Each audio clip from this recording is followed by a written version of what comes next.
the worst art teacher. So when I was in kindergarten, I was like 5, and with all of my friends, we went to an art class.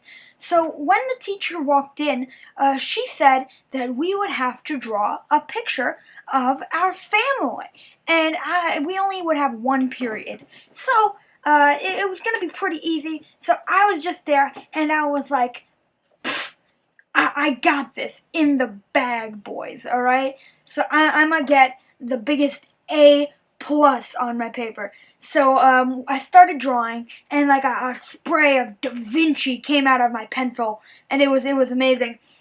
Eventually, it ended up somewhat like this. I know it's bad, but for kindergarten status, it was amazing. So I handed it in to my teacher. She just kind of looked at it for a second, and then she just walked over to the trash, and I was like, how? How do you do that? That's so rude.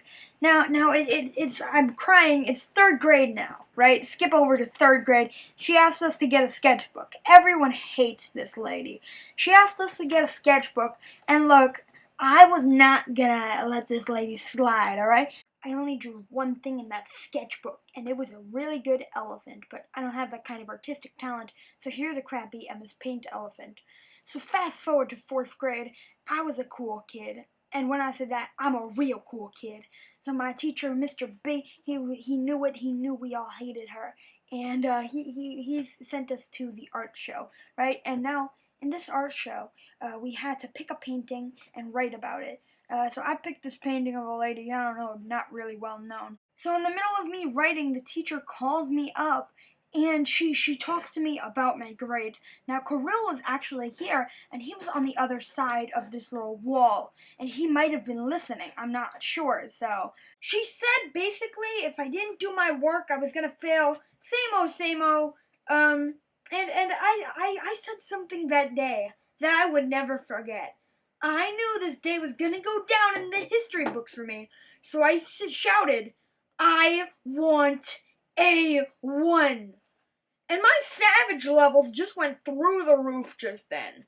We had a 1 through 4 grading system, and I was a 3 or 4 student, so that was a lot. Looking back at it, it was a bit dumb thing to say. Like, if you're gonna serve her, at least serve her in a way that's not hurting your grades, James. You have to understand, art has no effect on your grade at all. I'm sure you get a grade, but it's not going to hold you back or anything. And then when report card season rolled around, she gave me 3s, and I'm like, okay. I left the school year learning nothing from her, and I believe to this day, she is still teaching kids false things, such as, the human body is equivalent to 6 of your heads. I still don't use that bit of advice today, as you see, and apparently, neither did Da Vinci. Let's see, let's count. 1, 2, 3, 4, 5, 6, 7. 7.5? What? Da Vinci clearly must be wrong.